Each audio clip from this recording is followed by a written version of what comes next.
Hello everybody! Today I'm going to be reviewing The Inventor's Secret by Andrea Cremer. And as you see, I'm dressed in steampunk. Kind of. I'm wearing a corset and a really cool necklace that looks steampunky. Yeah, okay, I tried. If you do not know what The Inventor's Secret is all about, make sure you go check out the summary in the description box below. And remember guys, all my reviews are spoiler free unless I say that they're spoilery. That rhymed, that was cool.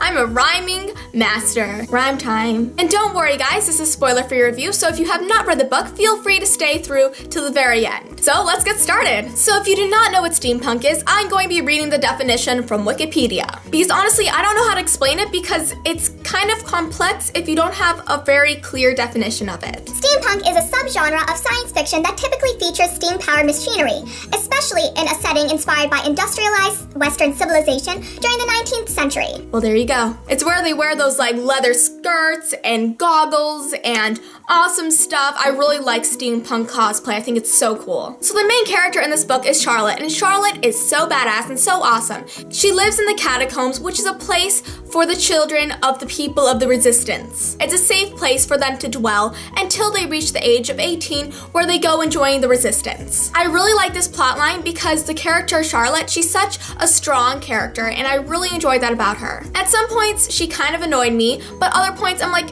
oh, wow. That was deep. Honestly, this book was a bit slow up until the 150th page, then it started speeding up and got really interesting. There was also some great secondary characters such as Jack and Ash. Ash is Charlotte's brother and Jack is complicated. I don't want to spoil it, but Jack is kind of like Ash's best friend and romantic interest in this novel. Okay, this book had the biggest plot twist I've probably read about this year so far, and I was on the airplane and people looked at me because I'm like, what? No way. No. Can that not be true?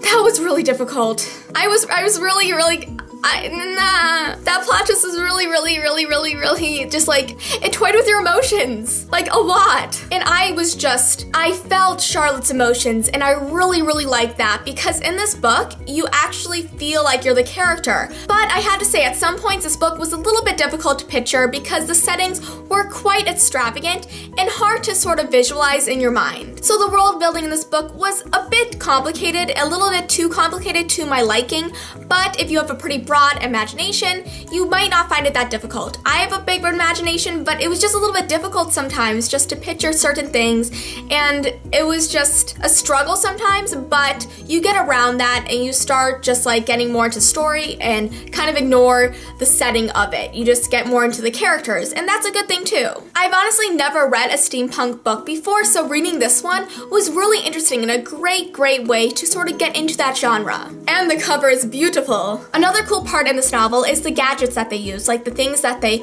go and fly in, the things that are submarines, like their guns and gadgets and all that gizmos. It's really interesting because they're all steam powered, and it's really interesting knowing about that stuff because we do not have that kind of things in this reality. But honestly, I thoroughly really enjoy this book, and I highly recommend it if you like steampunk or you have never read steampunk before but want to give it a shot because it's a very good book to sort of roll you into that genre. And honestly, the conflict in this novel was pretty interesting, but it wasn't as big as I hoped it would be because there's this guy that they call Grave, and he mysteriously comes to the catacombs and they need to figure out where he came from because his memory is wiped. He does not know anything. And it was really interesting, that plot line, but I was kind of disappointed that it wasn't something bigger because at the ending you're like, oh, okay, that's still interesting, but like, hello, let's get some big suspenseful action here, which there was action, there was awesomeness in this novel. Just the plot line that was set up for us at the beginning of the novel was kind of not disappointing, but kind of disappointing at the end. But honestly, there was this other plot line that got started towards the middle and continues towards the end of the novel that was much more interesting, and you start wondering what's gonna happen in the next book because I'm very curious and I cannot wait for the next book to come out. I need it, like now. That was a really intense cliffhanger, and my heart was literally like aching from the second half of this book Let's just say that. It was a very, very good, well-written book that toys with your emotions, and it's really good if you like doing that to yourself, which I do. So I rate this book a 4 out of 5 stars. I really enjoyed it. It was a perfect length. I've actually read the rest of the book. Like, I got 100 pages in, and then I just decided to read the rest on the airplane to California. So I just finished the book off from there. It's about 400 something pages. It's a quick read once you get past the little slowness of the beginning, and it gets really interesting. And I really, really enjoyed this book. But some of the things about it were confusing, but otherwise it was a good book, and I really recommend it. It comes out, I believe, on April 22nd, so go pick it up in bookstores then. So thank you guys for watching my review. I hope you enjoyed it, and make sure you stay tuned for more reviews coming to you very soon. Thanks for watching, guys, and I'll see you next time. Bye!